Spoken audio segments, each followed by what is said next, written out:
Cape Town, the mother city and arguably the most beautiful city in the world. Where mountains meet city, meet ocean, we can think of a multitude of reasons to visit, from the magnificent Table Mountain Range to the pristine white sand beaches and chilly blue Atlantic waters, the grand boulders all along the coast to the endless vine valleys that produce some of the world's best wine and fresh produce. Yet with all of this natural beauty, Cape Town is still a cool cosmopolitan city with a funky urban art scene and world-renowned restaurants. Cape Town quite literally has it all, and we think this makes it one of the most underrated cities in the world. If you're planning a trip here, you've come to the right place. Here's our top 15 things to do in Cape Town.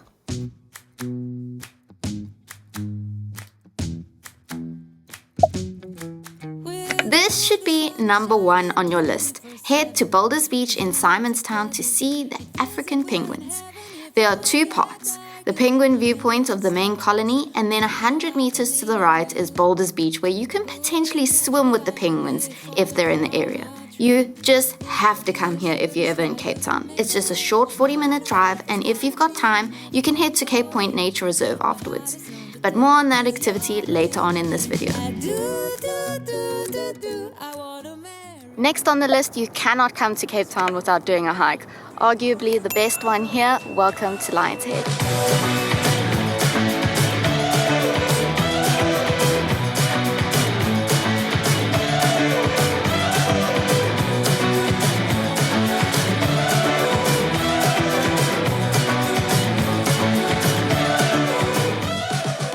If you like being outdoors like us, then Cape Town is going to blow you away with the number of exquisite hikes on offer.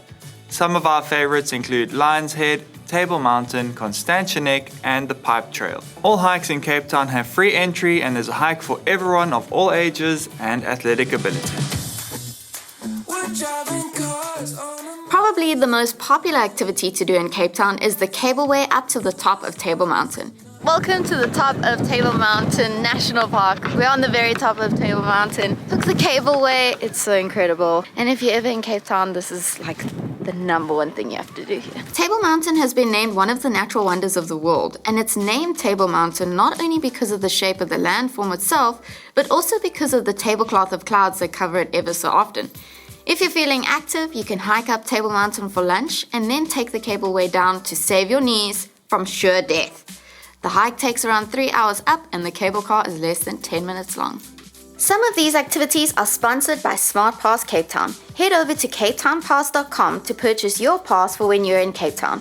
This pass allows you discounted rates on so many popular attractions and even free access to some.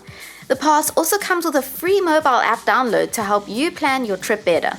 We'll let you know throughout the video what activities we did that are included on the pass, or head to their website to see all the other attractions.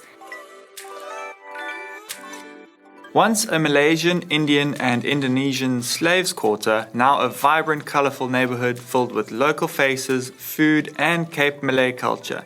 When you come here to Bo-Kaap, you definitely have to come to this museum to learn about the history of the area. The Bo-Kaap area was used as slave housing many years ago when the Dutch brought the Indonesian, Malaysian, Indian people over here as slaves.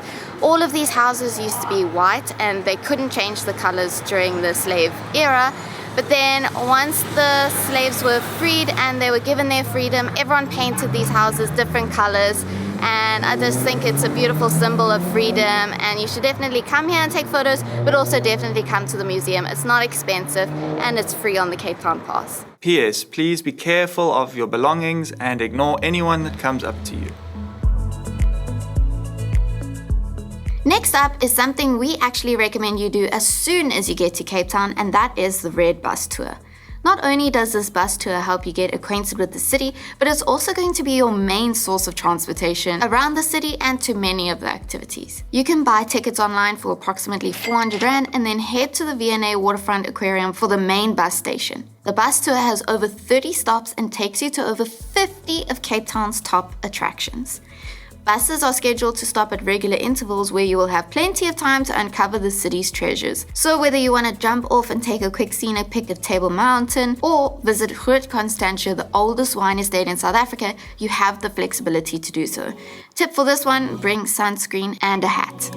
Nothing out there could ever stop me. This is what we like to think of as the heart of Cape Town. The V&A waterfront is a mall, a market, a harbour, a marina, a foodie's haven and a shopaholic's dream. You'll certainly end up here if you're a tourist.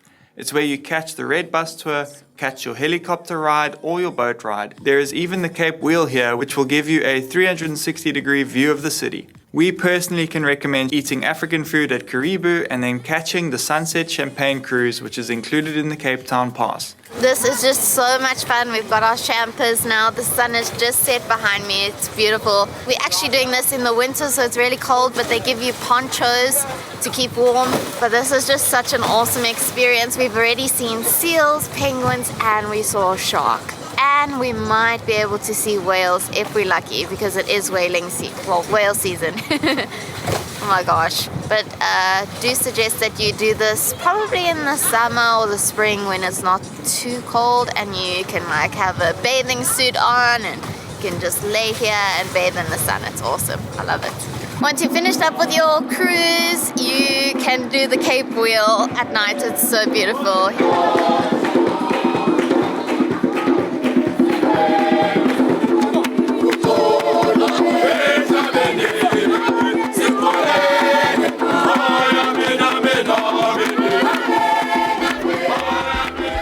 The best restaurant for this is Gold Restaurant. It's an African dinner experience that is just so much fun. There are dishes served from all over Africa. You get to play some drums, dance on the stage, and watch the beautiful African staff performing African songs and dances. Book your dinner in advance though, it's quite a popular spot.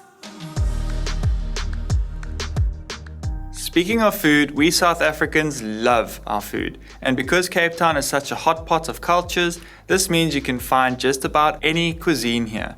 One of which is Indonesian food, and this is a unique experience. An Indonesian cooking class. Hello, apa kabar? I know you. Yeah. I know you guys. We were lucky enough to get invited by Itchy for an authentic Indonesian cooking class right here in Cape Town.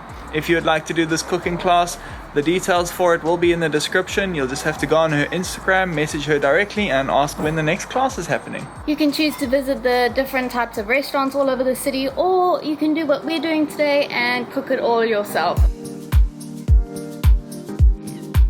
Hout Bay Harbour. Take the red bus here, or if you hired a car, it's a beautiful 30-minute drive out of Cape Town. Alright, so we have been traveling on the Blue Route, and the Blue Route goes inland to the Constantia Hills and the oldest wine farm in the Cape, and then it goes around to Hout Bay, I think it's the original harbour in the Cape where the Dutch landed, and this is the best place, the Mariner's Wharf. You have to come and get fish and chips. Hout Bay is famous for its fish and chips. Here you'll find all the seals in the harbour and the locals are best friends with them. We suggest doing the Seal Island cruise. It takes about 45 minutes and is included in the pass. It's so exhilarating. This is Seal Island behind us. We're in this little cove. There's huge waves around us. I feel like I might die. But hopefully not. Come back and grab a yummy fish and chips from one of the oldest restaurants in the area. So good, so tasty, so fresh, so easy, so quick. You cannot not eat this here. It's so good. It is a little expensive, but obviously it's a touristy place. You just have to do it though. It's so good. I think I've said that like 3 times now. It's so good. Walk around, take pictures with the sea puppies, and shop at the locally owned stores. Heck, even spend the day swimming in the water and sunbathing, like the locals do. On the way back from the Penguin Beach, put Chapman's Peak Drive on your Google Maps. This drive is included on most Cape Town things to do lists because it's so incredibly scenic. There are tons of viewpoints you could stop at, and on the weekends or at sunset time, you'll see plenty of locals sitting on the side of the road admiring the sunset with a glass of wine. It's bliss. This next next activity is a hidden gem amongst the Cape Town locals. Shh, don't tell them we're telling you. But this beach is our personal favorite, Llandudno. It's a little out of the way, but so worth it. Go on a sunny day, walk either far left for some cliff jumping or far right for an epic photo shoot location. Or just chill on the beach to watch the surfers and dogs have the best time. Cape Town has the most incredible beaches in the world. Clifton 1 to 4, Glen Beach and Boulders are some of our favorites, and all are free entry. Stay tuned for an upcoming video of our best beaches to visit. This is Cape Town, and it wouldn't be a Cape Town trip without a wine tour and a tasting. Correcto. There are so many different wine farms, but Rhett is one of the OGs and it's our personal favorite. It's also geared towards tourism. One of the stops on the Red Bus tour is right here, and the tour and tasting is included on the Cape Town Pass for free. And one huge perk is that wine tastings and pairings in Cape Town are so affordable and generally less than $10 per person. That's crazy. So far, this wine tour has been one of the most incredible things we've done here in Cape Town. I literally did not know that wine was such an intricate business and so sciencey. Like, there's so much science behind it. Highly recommend this tour. Definitely come check out Rhett.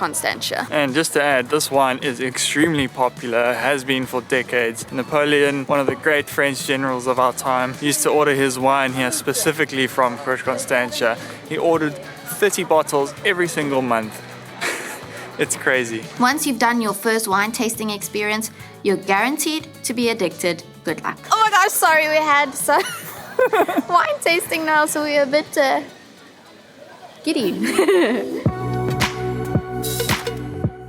This is the southwesternmost part of the African continent. Have a nice drive around the reserve, head up the funicular to the lighthouse, or spend the day on Deers Beach. Either way, at least you can say you've been to the most southwestern part of Africa and get a taste of the vast open lands of South Africa. The Cape Town Pass includes a full tour and transport to this area for free. Otherwise, you can drive your own car. It's one of our absolute favorite drives. Just look at this incredible scenery and blue as water. Pro tip, you could couple Cape Point Nature Reserve and the penguins in one outing and then do Chapman's Peak Drive on the way back. It will be epic.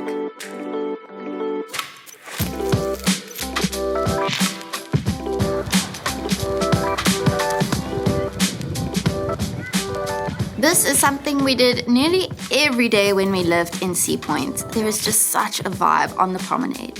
It's about 7 kilometers long. Hire a scooter, walk, run, rollerblade, skateboard, whatever. Just make your way to the prom for at least an hour. Sunset time is definitely the most vibey time of the day, and then head to Mojo Market for a drink and some dinner afterwards. Blouberg Beach. This is where you can get a full view of Table Mountain, Lion's Head and Devil's Peak from afar. It's about 40 minutes outside of Cape Town. You can grab an Uber or take the MyCity bus to spend a half a day in Blouberg. Just a warning though, there's a reason why the kite surfers love this stretch of beach. It's super windy. So guess what? We're definitely going to do a part 2 because there's a heck of a lot more to do in Cape Town and so much we haven't done ourselves. Leave your suggestions down below what you would like to know next about Cape Town, and we'll see you guys in the next one. Bye.